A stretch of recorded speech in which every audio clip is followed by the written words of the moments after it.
बिस्मिल्लाहिर्रहमानिर्रहीम, अस्सलाम वालेकुम। माय नेम इज़ सफ़र एहसान and this is your channel physics का सफ़र। आज के लेक्चर में जो हम टॉपिक डिस्कस कर रहे हैं वो है इक्विलिब्रियम। तो आज के लेक्चर में इंशाल्लाह कंप्लीट डिस्कशन करेंगे इक्विलिब्रियम पे। देखेंगे कि फर्स्ट कंडीशन ऑफ इक्विलिब्रियम क्या होती है, सेकंड कंडीशन ऑफ इक्विलिब्रियम क्या होती है, स्टैटिक इक्विलिब्रियम क्या होता है, डायनामिक इक्विलिब्रियम क्या होता है, ट्रांसलेशनल इक्विलिब्रियम क्या होता है, रोटेशनल इक्विलिब्रियम क्या होता है। तो ये सारी चीज़ें आज के लेक्चर में इंशाल्लाह हम डिस्कस करेंगे। और काफ़ी बच्चे फर्स्ट कंडीशन ऑफ इक्विलिब्रियम और सेकंड कंडीशन ऑफ इक्विलिब्रियम में कंफ्यूज रहते हैं, लेकिन जस्ट एक एक लाइन में आपको समझाएंगे। सिर्फ एक लाइन आपको बताऊंगा फर्स्ट कंडीशन ऑफ इक्विलिब्रियम की और सिर्फ एक लाइन बताऊंगा सेकंड कंडीशन ऑफ इक्विलिब्रियम की। तो किसी तरीके से वो आप समझ लें और वो याद कर लें, इंशाल्लाह इक्विलिब्रियम की ये जो दोनों कंडीशन है ये आपको कभी भी नहीं भूलेंगी। लेकिन वो जो 2 लाइन्स हैं वो लेक्चर के लास्ट में इंशाल्लाह बताएंगे, वो सारी कहानियाँ शानियाँ बता के। ठीक है, तो शुरू करते हैं आज का टॉपिक है इक्विलिब्रियम। अच्छा, कोई बॉडी इक्विलिब्रियम में कब होती है, मतलब कोई बॉडी सुकून की हालत में कब होती है? हम कहते हैं इक्विलिब्रियम तब होता है कि जब कोई बॉडी रेस्ट पे हो। जब कोई बॉडी रेस्ट पे है तो हम कहते हैं कि बॉडी क्या है, इक्विलिब्रियम में है। मतलब मैं ऐसे अब स्ट्रेट खड़ा हुआ हूँ तो मैं क्या हूँ भाई, रेस्ट में हूँ। तो मैं क्या हूँ भाई, मैं इक्विलिब्रियम में हूँ। ओके हो गया। लेकिन ये गलत कॉन्सेप्ट होता है कि सिर्फ रेस्ट पे हो तो ही इक्विलिब्रियम में हो सकती है और मूव कर रही हो तो इक्विलिब्रियम में नहीं हो सकती। देखिए, अगर बॉडी फॉर एग्जांपल मूव कर, अगर तो रेस्ट पे है तो इक्विलिब्रियम में है, ये तो कंफर्म बात है। लेकिन अगर मूव कर रही है तो भी वो इक्विलिब्रियम में हो सकती है। कब? अगर वो यूनिफॉर्म वेलोसिटी से मूव कर रही है तो हमारे पास तब भी हम कहेंगे कि बॉडी क्या है, वो इक्विलिब्रियम में है। मतलब मैं ऐसे मूव कर रहा हूँ लेकिन मेरी स्पीड चेंज नहीं हो रही, मेरी स्पीड कांस्टेंट है, मैं कांस्टेंट स्पीड के साथ मूव कर रहा हूँ, तो मैं कहूँगा कि मैं भी क्या हूँ, इक्विलिब्रियम में हूँ। ठीक है, स्पीड चेंज नहीं होनी चाहिए। तो अगर बॉडी रेस्ट पे है, रुकी हुई है, या बॉडी यूनिफॉर्म वेलोसिटी से मूव कर रही है तो हम कहते हैं कि बॉडी क्या है, इक्विलिब्रियम में है। अब रेस्ट पे है तो कैसे, पहले इसकी डेफिनेशन देख लेते हैं कि if the body is at rest, अगर तो बॉडी हो रेस्ट पे या अगर मूव कर रही है तो मूविंग विद यूनिफॉर्म वेलोसिटी और moving with uniform velocity, then it is said to be in state of equilibrium. तब हम कहते हैं कि बॉडी क्या है, इक्विलिब्रियम में है। एक बात ये याद रखनी है। फिर हम कहते हैं भाई एग्जाम्पल बताओ, a book lying on a table. अगर एक टेबल पे कोई भी बुक पड़ी हुई है तो हम कहेंगे कि ये बुक क्या है, ये इक्विलिब्रियम में है। उसके बाद a car moving with uniform linear velocity. अगर एक कार मूव कर रही है यूनिफॉर्म लीनियर वेलोसिटी से, यानी कि हमारे पास अगर एक कार, कोई भी कार है, वो कांस्टेंट स्पीड से अगर मूव कर रही है तो हम कहेंगे कि वो कार भी क्या है, वो इक्विलिब्रियम में है, यानी उसका जो एक्सेलरेशन है वो ज़ीरो है। ओके हो गया। तो हमारे पास इक्विलिब्रियम को हम और किस तरह से बता सकते हैं, एक होता है स्टैटिक इक्विलिब्रियम और एक होता है डायनामिक इक्विलिब्रियम। अगर तो हमारे पास वेलोसिटी ज़ीरो है, अगर तो हमारे पास वेलोसिटी किसी बॉडी की ज़ीरो है, मतलब रेस्ट पे है, तो हम कहेंगे कि ये कौन सा इक्विलिब्रियम है, ये स्टैटिक इक्विलिब्रियम है, रुका हुआ है। ठीक है, और इसमें एक्सेलरेशन क्या होगा, इसमें एक्सेलरेशन ज़ीरो होगा। लेकिन अगर कोई बॉडी मूव कर रहा है और यूनिफॉर्म वेलोसिटी से मूव कर रहा है तो भी हम कहें, तो उस इक्विलिब्रियम का हम क्या कहेंगे, उसको हम कहेंगे डायनामिक इक्विलिब्रियम। कि बॉडी मूव कर रहा है लेकिन फिर भी इक्विलिब्रियम में है। तो कौन सा इक्विलिब्रियम है, डायनामिक इक्विलिब्रियम है, और इसमें हमारे पास क्या है, वेलोसिटी यूनिफॉर्म वेलोसिटी होती है। ठीक है, और एक्सेलरेशन ज़ीरो। एक्सेलरेशन ज़ीरो हो तो बॉडी इक्विलिब्रियम में है। ओके हो गया। तो स्टैटिक इक्विलिब्रियम और डायनामिक इक्विलिब्रियम।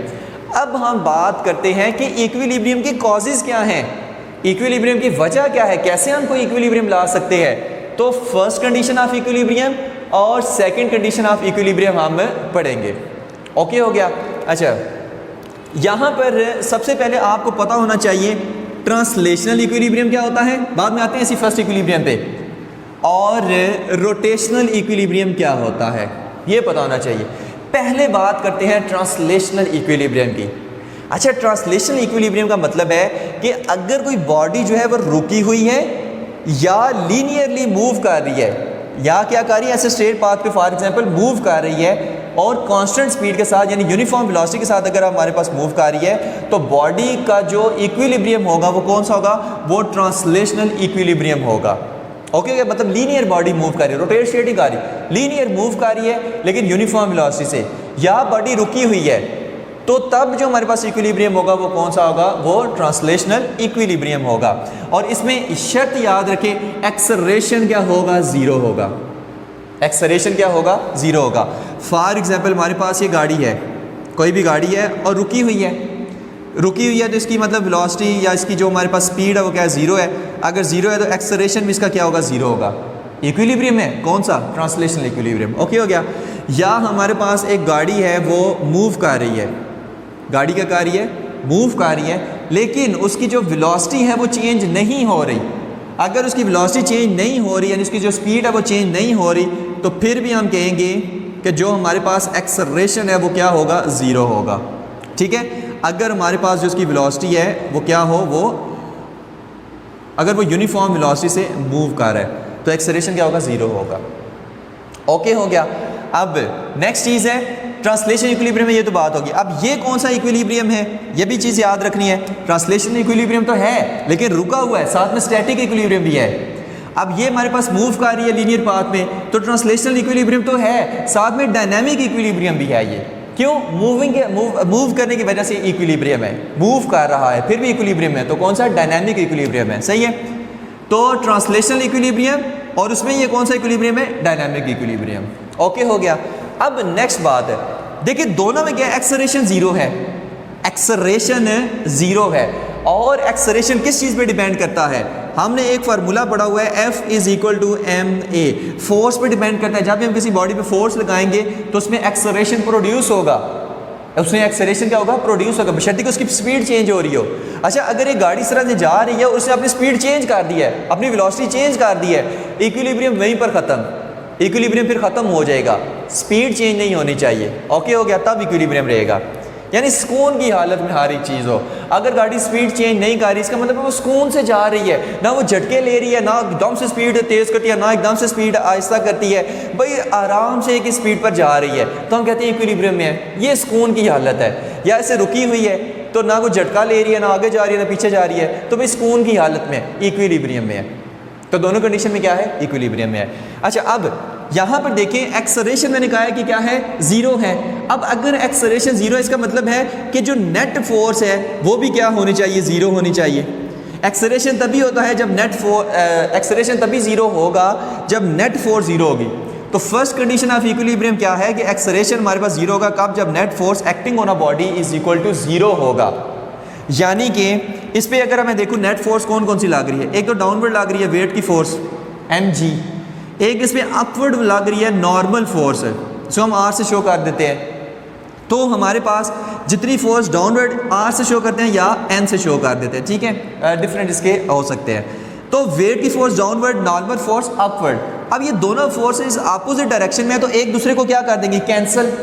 जब एक दूसरे को कैंसिल कर देंगी तो हमारे पास नेट फोर्स क्या आएगी, ज़ीरो आएगी, तो एक्सेलरेशन भी क्या होगा, ज़ीरो होगा। यानी फर्स्ट कंडीशन ऑफ इक्विलिब्रियम क्या कहती है कि जो net force acting on the body है वो ज़ीरो होने चाहिए। और याद रखें जब हम फोर्सेस का सम करते हैं तो आंसर भी एक वेक्टर क्वांटिटी आती है, लिहाजा यहाँ पर एक नल वेक्टर आएगा जिसका मैग्नीट्यूड ज़ीरो है, यानी फोर्स का मैग्नीट्यूड क्या है, ज़ीरो है। तो यहाँ पर हमारे पास क्या है, net force acting on a body is zero, तो एक्सेलरेशन ज़ीरो, एक्सेलरेशन ज़ीरो, तो body is in translational equilibrium. फिर से कह रहा हूँ, लास्ट में सिर्फ एक लाइन में बताएंगे। तो the vector sum of all the forces acting on a body must be a null vector. ये हमें कहती है फर्स्ट कंडीशन ऑफ इक्विलिब्रियम कि अगर किसी तरीके से बॉडी पर लगने वाली तमाम फोर्सेज का सम ज़ीरो हो जाए तो हम कहेंगे कि बॉडी क्या है, इक्विलिब्रियम में है। ओके, और कौन सा, ट्रांसलेशनल इक्विलिब्रियम, और उसमें कौन सा, स्टैटिक इक्विलिब्रियम। अच्छा, अब इस पे बात करते हैं, इस पे बात करते हैं। अब ये मूव कर रही है, ये मूव कर रही है तो एक इस पे आगे की तरफ फोर्स लग रही है जो इंजन फोर्स लगा रहा है, ठीक है, एक इस पे आगे की तरफ फोर्स लग रही है, और एक इस पे पीछे की तरफ फोर्स लग रही है जो हमारे पास फ्रिक्शन की फोर्स है। ये कौन सी फोर्स है, ये फ्रिक्शन की फोर्स है, और ये कौन सी फोर्स है, जो इंजन फोर्स, ठीक है, मतलब जो इंजन फोर्स लगा रहा है। तो एक्स एक्सिस में इस पर 2 फोर्सेस लग रही हैं। अच्छा, वाई एक्सिस में कितनी लग रही हैं? फिर से वही वेट की फोर्स डाउनवर्ड W और अपवर्ड नॉर्मल की फोर्स, ठीक है। तो 4 फोर्सेस इस टाइम, मतलब एक्स एक्सिस में 2 फोर्सेस, वाई एक्सिस में 2 फोर्सेस। अब ये कहता है कि हम कहते हैं ना कि sum of all the forces equal to null vector. इसका मतलब है कि जो हमारे पास सम है एक्स एक्सिस में वो भी क्या है, 0 है, और जो सम ऑफ ऑल द फोर्सेस है वाई एक्सिस में वो भी क्या है, 0 है। यानी कि ये नीचे वाली फोर्स ऊपर वाली फोर्स को क्या कर देगी, कैंसिल। तो sum of all the forces in the Y में, ठीक है, वाई एक्सिस में वो क्या होगा, 0, नल वेक्टर। और यहाँ पर एक फोर्स आगे लग रही है, एक फोर्स पीछे लग रही है, दोनों इक्वल हैं, इक्विलिब्रियम है ना, दोनों इक्वल हैं, तो दोनों एक दूसरे को कैंसिल कर देगी। तो sum of all the forces in x axis वो भी क्या होगा, 0 होगा। तो बॉडी क्या होगी, कंप्लीट। तो हमारे पास बॉडी क्या होगी, इक्विलिब्रियम में होगी, जिसमें net force acting on the body is equal to 0 है। Net force acting on the body is equal to 0, ठीक है। तो ये हमारे पास इसमें कंडीशन याद रखनी है। ओके हो गया। तो इसलिए कहते हैं the vector sum of all the forces acting on a body must be null vector, मतलब नल वेक्टर जिसका मैग्नीट्यूड 0 होता है। ओके हो गया। तो ये था हमारा फर्स्ट कंडीशन ऑफ इक्विलिब्रियम, सही है। अब इसमें जो मैं कह रहा था ना, एक लाइन याद रखनी है, वो आपको बता ही दें, अभी से आपको बता दें, ठीक है। आपने पता क्या करना है, किसी तरीके से सम ऑफ ऑल द फोर्सेस क्या होना चाहिए, 0। मैग्नीट्यूड की बात कर रहे हैं, sum of all the forces क्या हो, 0 हो। अगर sum of the all the forces acting on a body 0 है, तो हमारे पास जो एक्सेलरेशन होगा वो भी क्या होगा, 0 होगा। अगर एक्सेलरेशन 0 होगा तो बॉडी क्या होगी, इक्विलिब्रियम में होगी। कौन से इक्विलिब्रियम में होगी, ट्रांसलेशनल इक्विलिब्रियम में होगी। ट्रांसलेशनल है इक्विलिब्रियम में होगी। और ट्रांसलेशनल इक्विलिब्रियम में भी अगर रेस्ट पे है तो हमारे पास ज़ाहिर है स्टैटिक इक्विलिब्रियम में होगी, ठीक है। और अगर मूव कर रही है तो ज़ाहिर है ट्रांसलेशनल इक्विलिब्रियम है, लेकिन साथ में डायनेमिक इक्विलिब्रियम में भी है, क्योंकि मूव कर रही है। तो बस ये एक लाइन इसके लिए आप याद रखें, sum of all the force acting on the body 0, तो एक्सेलरेशन 0, एक्सेलरेशन 0, तो body is in translational equilibrium. और ट्रांसलेशन इक्विलिब्रियम के साथ साथ अगर तो हमारे पास बॉडी रेस्ट पे है तो साथ साथ स्टैटिक इक्विलिब्रियम में भी है, लेकिन अगर बॉडी मोशन में है और यूनिफॉर्म वेलोसिटी से मूव कर रही है तो साथ साथ डायनामिक इक्विलिब्रियम में भी है। ओके हो गया। तो ये है हमारे पास फर्स्ट कंडीशन ऑफ इक्विलिब्रियम के लिए एक लाइन जिसका मैं जिक्र कर रहा था। बस ये याद रखें, ये सारी कहानियां खुद ब खुद याद आ जाएंगी। नेक्स्ट हमारे पास आता है सेकंड कंडीशन ऑफ इक्विलिब्रियम। अब यहां पर क्या था, फर्स्ट कंडीशन ऑफ इक्विलिब्रियम में हमने कहा था एक्सेलरेशन इज इक्वल टू 0, लेकिन रोटेशनल इक्विलिब्रियम हम कहेंगे कि angular acceleration is 0। Rotational equilibrium का मतलब है अगर कोई बॉडी रोटेट कर रही हो और अपनी स्पीड को चेंज ना कर रही हो तो हम कहते हैं कि वो भी इक्विलिब्रियम में है। लेकिन कौन से इक्विलिब्रियम में है, रोटेशनल इक्विलिब्रियम में है, और उसमें उसका एंगुलर एक्सेलरेशन क्या है, 0 है। तो हम कहेंगे बॉडी क्या है, रोटेशनल इक्विलिब्रियम में है। ओके क्या, लीनियर में तो एक्सेलरेशन 0 होता है, a is equal to 0। Rotational equilibrium में अल्फा इज इक्वल टू 0 होता है। एंगुलर एक्सेलरेशन को हम अल्फा से शो करते हैं, और इसमें जो एक्सेलरेशन आता है वो एंगुलर एक्सेलरेशन होता है, जो कि कितना होता है, 0 होता है। ठीक है, एक चीज़ ये याद रखनी है। अब एंगुलर एक्सेलरेशन को भाई मैं 0 कैसे करूं, ऐसे ही थोड़ी हो जाता है, कैसे 0? आपने फार्मूला एक पढ़ा है, tau is equal to I alpha. अगर बल्कि नहीं, आपने अभी तक नहीं पढ़ा, ये आप चैप्टर नंबर 5 में जाकर पढ़ेंगे। ये चैप्टर नंबर 2 है, चैप्टर नंबर 5 में जाकर पढ़ेंगे, सही है। तो tau is equal to I alpha. अब यहाँ पर अगर आप देखें, अगर मुझे अल्फा को 0 करना है, इसका मतलब है sum of all the external torque acting on a body वो भी 0 होना चाहिए। अगर मुझे रोटेशनल इक्विलिब्रियम में लाना है तो अल्फा 0 होना चाहिए, एंगुलर एक्सेलरेशन 0 तब होगा जब बॉडी पर जितने एक्सटर्नल टार्क एक्ट कर रहे हैं उनका सम 0 हो जाए, यानी टार्क 0 हो जाए तो एक्सेलरेशन 0 होगा। तो इसमें हम कहते हैं if the vector sum of all the torque acting on the body about the fixed axis of rotation is 0, तो हम कहते हैं बॉडी क्या है, इक्विलिब्रियम है। यानी इसमें हम क्या लिखेंगे कि sum of all the torque acting on the body is equal to 0। Null vector हम इसलिए लेते हैं क्योंकि वेक्टर का जब हम सम करते हैं तो आंसर भी एक वेक्टर क्वांटिटी आता है, और नल वेक्टर ऐसी वेक्टर क्वांटिटी है ऐसा वेक्टर है कि जिसमें मैग्नीट्यूड जीरो होता है लेकिन डायरेक्शन आर्बिट्रेरी होती है। तो टॉर्क मैग्नीट्यूड जीरो, ओके हो गया। तो इस कंडीशन में अल्फा जीरो हो जाएगा। अब फॉर एग्जांपल हमारे पास एक पंखा है, एक क्या है पंखा है, और वो क्या कर रहा है, इस तरह से रोटेट कर रहा है, इस तरह से क्या कर रहा है, छत वाला पंखा है रोटेट कर रहा है, या रोटेट नहीं कर रहा, रुका हुआ है, अभी क्या है, रुका हुआ है। और अगर मूव करेगा तो ज़ाहिर है रोटेट करेगा, ऐसे रोटेशनल मोशन करेगा। अब रुका हुआ है इसका मतलब रेस्ट पे है।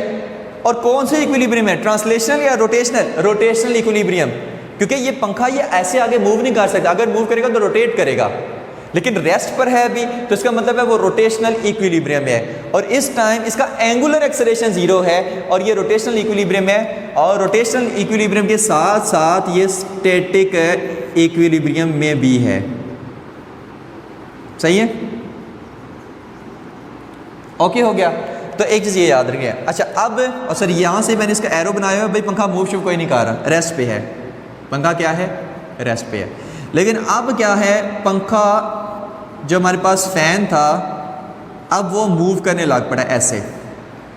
अब जब मूव करने लग पड़ा है ऐसे सही जो है ना, ये नहीं कि अभी ऐसे पहले आहिस्ता हुआ फिर तेज़ हुआ फिर तेज़ हुआ फिर तेज़ हुआ, तब नहीं, हम तब देख रहे हैं जब इसकी स्पीड सही तेज़ हो गई है और अब इसकी स्पीड चेंज नहीं हो रही, मतलब हाई स्पीड पे जाकर ऐसे रोटेट कर रहे हैं और अब इसकी स्पीड चेंज नहीं हो रही, हम उस वक्त की बात कर रहे हैं। तो उस वक्त क्या है, ये यूनिफॉर्म एंगुलर वेलोसिटी के साथ क्या कर रहा है, ऐसे रोटेट कर रहा है। अब जाहिर सी बात है इस पर टार्क एक्ट कर रहा है करंट की वजह से, जिसकी वजह से रोटेट कर रहा है। रोटेट अगर कोई बॉडी कर रही है तो टार्क की वजह से करती है, ठीक है।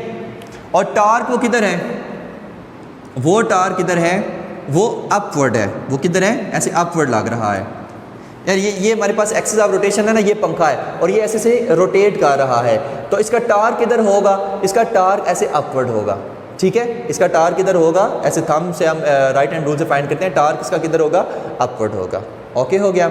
और कौन सा, करंट की वजह से जो टार्क है, और जो फ्रिक्शन की वजह से टार्क है वो किधर होगा, डाउनवर्ड। करंट की वजह से जो टार्क है अपवर्ड, जो फ्रिक्शन की वजह से टार्क है वो किधर होगा, डाउनवर्ड। तो दोनों टार्क एक दूसरे को क्या कर देंगे, कैंसिल कर देंगे क्योंकि दोनों टार्क क्या हैं, हमारे पास इक्वल हैं लेकिन डायरेक्शन अपोजिट है। तो एक जब इनका सम करेंगे तो आंसर क्या आएगा, ज़ीरो आएगा, यानी कि net torque acting on the body is equal to zero. So हमारे पास जो एंगुलर एक्सेलरेशन है वो भी ज़ीरो। अगर एंगुलर एक्सेलरेशन ज़ीरो है तो body is in rotational equilibrium, यानी रोटेशनल इक्विलिब्रियम का ताल्लुक है रोटेट करती हुई बॉडी के साथ। अब जैसे अर्थ है वो भी क्या कर रही है, आपने एक्सिस के पे रोटेट कर रही है, क्या उसकी स्पीड चेंज हो रही है, नहीं हो रही। अगर उसकी स्पीड चेंज नहीं हो रही तो वो क्या है, इक्विलिब्रियम में है। कौन से इक्विलिब्रियम में है, रोटेशनल इक्विलिब्रियम में है। और अगर रोटेशनल इक्विलिब्रियम है तो उसका एक्सेलरेशन क्या है, हम कहेंगे उसका एक्सेलरेशन कितना है, ज़ीरो है, ठीक है, क्योंकि उसकी जो हमारे पास स्पीड है वो चेंज नहीं हो रही, ठीक है। एंगुलर एक्सेलरेशन की बात कर रहे हैं, याद रखना है। लीनियर एक्सेलरेशन की इसमें बात नहीं करते हम, इसमें एंगुलर एक्सेलरेशन की बात कर रहे हैं, वो ज़ीरो है। तो नेक्स्ट हमारे पास इसमें चीज़ जो हमारे पास ना एक लाइन इसमें आती है, वो लाइन कौन सी है, ये वाली लाइन इसमें हम देखते हैं। लाइन इसमें आपने याद रखनी है कि sum of all the torque acting on the body is equal to zero, magnitude की बात कर रहे हैं, ठीक है। तो हमारे पास अगर ये ज़ीरो होगा तो अल्फ़ा ज़ीरो हो जाएगा, अगर अल्फ़ा ज़ीरो होगा तो body is in rotational equilibrium, rotational equilibrium. और रोटेशनल इक्विलिब्रियम में अगर पंखा फॉर एग्जांपल रुका हुआ है तो वो स्टैटिक इक्विलिब्रियम में भी होगी साथ साथ। और अगर पंखा मूव कर रहा है तो रोटेशनल इक्विलिब्रियम के साथ साथ डायनेमिक इक्विलिब्रियम भी होगा, बशर्ती के उसकी जो एंगुलर वेलोसिटी है वो चेंज ना हो रही हो, ठीक है। तो हमारे पास ये कंडीशन आएगी। ये एक लाइन याद रख लें second equilibrium condition of equilibrium के लिए, और ये लाइन याद रख लें फर्स्ट कंडीशन ऑफ इक्विलिब्रियम के लिए, ठीक है।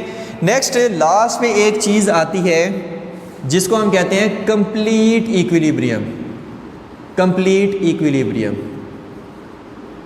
ठीक है। ये अलग चीज़ है थोड़ी सी। अच्छा, कंप्लीट इक्विलिब्रियम क्या होता है? कंप्लीट इक्विलिब्रियम हमारे पास ऐसा इक्विलिब्रियम होता है जिसमें फर्स्ट कंडीशन ऑफ इक्विलिब्रियम भी सेटिस्फाइड हो रही है, सेकंड कंडीशन ऑफ इक्विलिब्रियम भी सेटिस्फाइड हो रही है, ठीक है। यानी जैसे वो घूमता हुआ पंखा ही है, उसमें अब हम क्या कह रहे हैं कि रोटेशनल इक्विलिब्रियम में भी है, ट्रांसलेशनल इक्विलिब्रियम में भी है क्योंकि वो लीनियरली मूव नहीं कर रहा। तो अगर हमारे पास एक घूमता हुआ पंखा है तो हम कहेंगे कि वो कंप्लीट इक्विलिब्रियम में है क्योंकि उसमें फर्स्ट कंडीशन ऑफ इक्विलिब्रियम में सेटिस्फाइड होती है, सेकंड कंडीशन ऑफ इक्विलिब्रियम में सेटिस्फाइड होती है, यानी sum of all the forces acting on it is zero और sum of all the torque acting on it zero. तो हमारे पास वो फर्स्ट कंडीशन ऑफ इक्विलिब्रियम में सेटिस्फाइड हो रही है, सेकंड कंडीशन ऑफ इक्विलिब्रियम में सेटिस्फाइड हो रही है, तो हम कहेंगे कि वो बॉडी क्या है, वो कंप्लीट इक्विलिब्रियम में है। ठीक है, तो कंप्लीट इक्विलिब्रियम के लिए बस इतना याद रखें कि इसमें फर्स्ट कंडीशन ऑफ इक्विलिब्रियम भी सेटिस्फाइड होती है और सेकंड कंडीशन ऑफ इक्विलिब्रियम भी, यानी इसमें sum of all the forces acting on the body is equal to zero और sum of all the external torque acting on the body is equal to zero. ठीक है, null vector दोनों हमारे पास conditions क्या है, इसमें सेटिस्फाइड हो रही हैं। ठीक है, तो ये था हमारा आज का लेक्चर इक्विलिब्रियम। होप सो कि आपको सारा समझ आ गया होगा। Thank you very much. अल्लाह हाफिज़।